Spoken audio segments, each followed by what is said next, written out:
alaikum warahmatullahi ta'ala wabarakatuh. Barkanmu da sake saduwa da ku a cikin wannan channel din mai albarka tashar AHU Tech.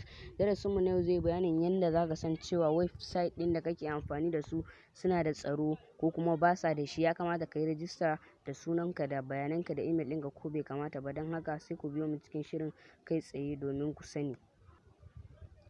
Kafin mu je cikin darasin kai tsaye, idan kai bako ne a wannan channel ɗin, ka danna mana subscribing sannan ka danna alamar ƙararrawar sanarwa inda za mu sanar da kai sabbin shirye-shiryen mu da zarar mun ɗora. Don haka mu je cikin shirin kai tsaye.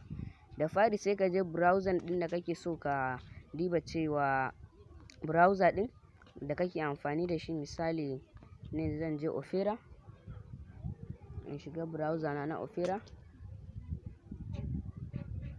Yauwa, to yanzu zan gwada searching din website din da muka bude na wannan channel din, wanda duk wani information na fina-finan da muka yi da wasu abubuwa za ku iya samun shi a can. Yanzu zan aje muku link din website din a description na bidiyon nan. Don haka bari na rubuta sunan website din sai mu je mu kalla yana da tsaro ko baya da. Oke, kamar yadda kuke gani yanzu gashi na riga na rubuta sunan website din. Don haka sai mu tafi zuwa kai tsaye domin mu gane yana da tsaro ko baya da. Za mu iya rajista da shi mu aje bayananmu ko ba za mu iya rajista da shi ba. Sai mu tafi kai tsaye haka, sai mu jira shi ya dan bude. Yauwa, mu jira shi. Kamar yadda kuke gani yanzu gashi ya riga ya gama budewa. Ga website din nan da duk wasu bayanan shi da yadda kuke gani. To yanzu ta yaya za ka gane cewa yana da tsaro ko baya da? Yanda za ka gane shine wannan alamun kwaɗon kafin sunan website ɗin ga ta nan a rufe.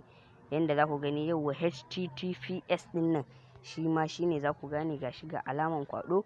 Idan kuka kalli website ɗin da ba alaman kwaɗo, to wannan website ɗin baya da tsaro. Kar ku yi rajista, ku kiyaye bayanan ku, kar ku saka a ciki saboda za a iya.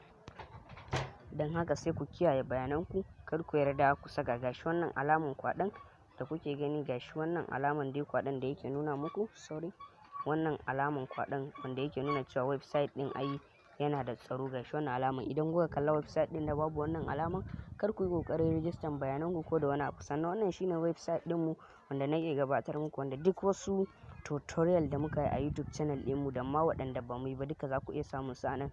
Don haka ku ziyarce shi domin ku samu abubuwan ku kuma kai tsaye. Kada ku manta, idan bidiyon ya burge ku, ku danna alamar like sannan ku share zuwa ga 'yan uwa da su amfana. Kar ku manta, zan ajiye muku link din wannan website din a farkon comment da kuma description na wannan bidiyon. Mun gode.